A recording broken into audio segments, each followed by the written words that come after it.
Be on our website later today. Now, our first guest is a controversial piano-wielding songstress who has totted up over 12 million album sales on both sides of the Atlantic, not to mention 9 Grammy nominations. Now she's back with her 9th album, American Doll Posse. Versatile as ever, this groundbreaking songwriter may well be best known for this 90s #1 floor filler.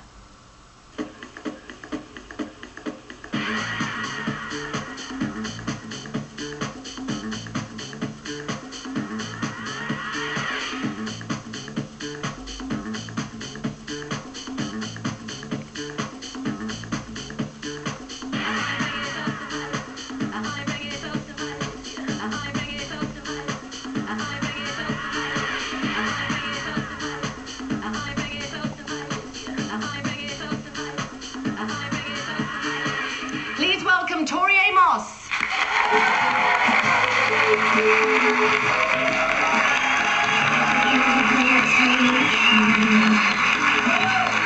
Hi, Tori.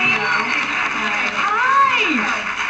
Lovely to see you. And you, ladies. So what have you been up to? Fill us in, because we haven't heard from you for a little while. So what have you been doing? Well, we have a new album coming out, and I think it's here April 30th. So I've been doing the promo tour, and I do a world tour of over 120 shows. Oh my God, before fantastic. Christmas. Yeah. And what is it about you? You say that your husband Mark is a very lucky man because he actually lives with 5 women. Can you take us through what you mean by that? Well, this album, yes, as you know, this album, I'm with 5 other women, their personas, and I think husband is being very open-minded about it. Don't feel sorry for him because he wants a date with each woman. But these are all you. This is you portraying 5 different characters. They all have stories. Oh. Yeah. Correct. And so they have online journals, and they'll last till December. And they have their own wardrobes, of course. Oh, that's a good thing. And their own songs. So what's behind the 5 then? The 5 totally different personalities, aren't they? Well, I am having a bit of a war with the right-wing Christian institution in America. Right. And being a minister's daughter, I was thinking, what is the thing that they would most abhor? And that would be, of course, they believe in the authority male god. So I said, let's bring in the mother gods.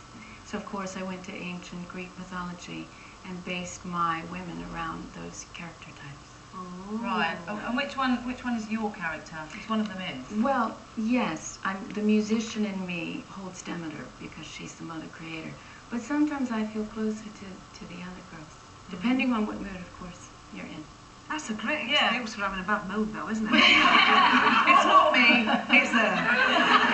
So if you want to be a bit raunchy as well. Yeah. That's right. Yeah. That works well. Mm. And you're on the front cover of the album in these 5 different characters, aren't you? Yes, correct. So how much makeup do you have to use? Loads. Loads, yeah. Loads of everything, yeah.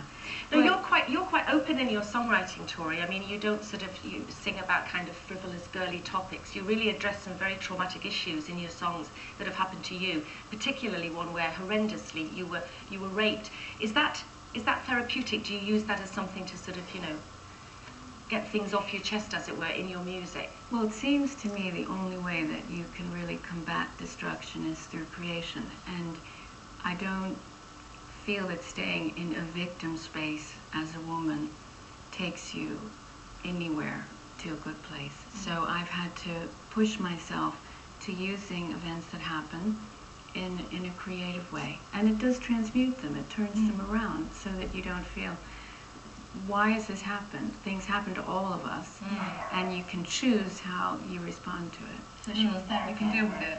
Yeah. Well, I've had therapy, and it's a bit different. I mean, it's my creative form of to take situations and not just let them become a dramatization in my life, but to become art.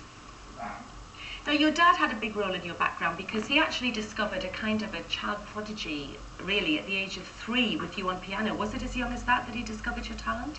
Mom says I was playing at 2½, and I don't really remember, if I'm honest with you. My sister was learning music, and so I would crawl up and play everything that I heard. And so I was at the Peabody Conservatory when I was 5. Really? But I wanted to be a female composer, and they didn't have a female composer the kind of paradigm. So they said, well, you need to be a concert pianist. And I said, but I want to compose. And they said, well, no. No. But you are perceived as a bit of an eccentric. Like, do you like that, or do you cultivate that kind of image? I think one of the best things I ever did was play kooky for the British. Play kooky. Kooky, so that's the American for eccentric. Kooky. Are you though, really? You just ham it up a little bit? Well, you know what it is? I think that sometimes, if we're honest, in the beginning, Little Earthquakes was rejected. And they wanted to take all the pianos off and put guitars on it. And this was a time when there were no female acoustic singer-songwriters at the time. The piano, they said, that died years ago if you're not going electronic. And so I had to stand up to these powerful forces. And it seemed to me that if I were going to carve my way out, then I needed a sense of humor, and that takes you to. Well, Tori, it's been lovely to talk to you. I know you're going to come back and sing for us at the end of the show. The album is out, am I right, on the 30th of April? Yes. So good luck with that. But for the time being, ladies and gentlemen, please thank Tori Amos. Thanks, Ellen.